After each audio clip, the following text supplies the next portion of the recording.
నమస్కారం.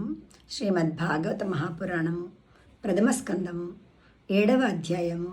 ద్రౌపది పుత్రులను అశ్వత్థామ సంహరించుట, అర్జునుడు అశ్వత్థామ గర్వమును అణుచుట.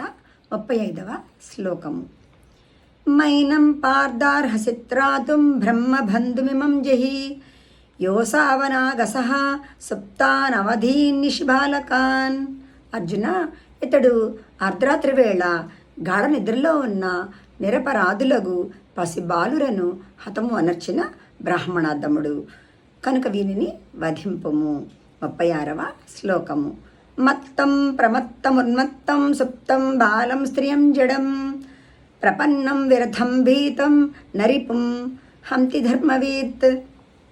మత్తులో ఉన్నవాడు, పరాకుగా ఉన్నవాడు, పిచ్చివాడు, నిద్రించుచున్నవాడు, బాలుడు, స్త్రీ, వివేక జ్ఞానశూన్యుడు, శరణాగతుడు, రథహీనుడు, భయకంపితుడు అయిన శత్రువును ధర్మజ్ఞుడైన వీరుడు ఎన్నడును చంపడు.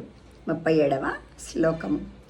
స్వప్రాణాన్యః పరప్రాణైః ప్రపుష్ణాత్యగ్రణః కలహ తద్వదస్తస్య హి శ్రేయో యద్దోషాద్యాత్యదః పుమాన్.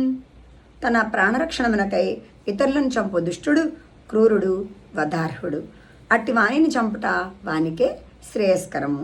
ఏలయన అట్టివాడు బతికి ఉన్నచో ఇంకను పాపకృత్యములకు పాల్పడి ఆ ఫలితముగా అతడు మరింత అధోగతిని పొందును. 38వ శ్లోకము. ప్రతిశ్రుతం చ భవతా పాంచాల్యై శృణ్వతో మమ ఆహరిష్యే శిరస్తస్య యస్తే మానిని పుత్రః.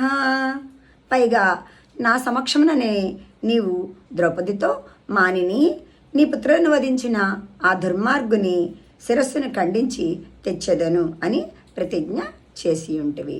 39వ శ్లోకము.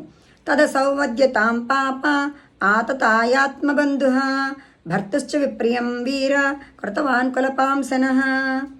వీరా, నీ పుత్రులను హతమార్చిన ఈ ఆతతాయి తన వంశమునకు మచ్చ తెచ్చినవాడు. అంతేకాదు, ఇతడు తన యజమాని అయిన దుర్యోధనునకు అప్రియమును కూర్చున్నవాడు.